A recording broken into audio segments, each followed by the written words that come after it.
আমাদের কর্মস্থলে একটা প্রপার এরগোনমিক্স মেনটেন করতে হবে। তো একটা প্রপার এরগোনমিক্স মেনটেন করতে কিছু কিছু পয়েন্ট আমাদের মাথায় রাখতে হবে। আমাদের হাত যেটা, সেই হাতটাকে প্যারালাল টু দ্য টেবিল রাখতে হবে। একটা আর্ম রেস্ট থাকলে খুব ভালো হয়, এবং চেষ্টা করতে হবে যদি মাউসের কাজ করি আমাদের রিস্ট জয়েন্ট যেন হাইপার এক্সটেনশন না হয়।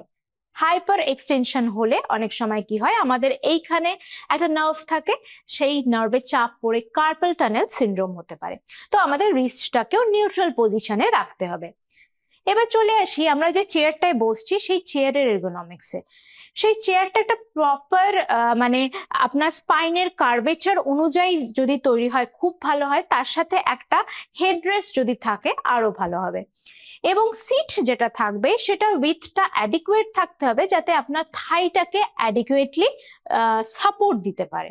তো এই ধরনের জিনিসপত্রগুলো যদি আমরা মেনে চলি, তাহলে কিন্তু আমরা মেজরিটি অফ দা এই যে ওয়ার্ক প্লেস রিলেটেড ব্যথাগুলো আমরা অ্যাভয়েড করতে পারি।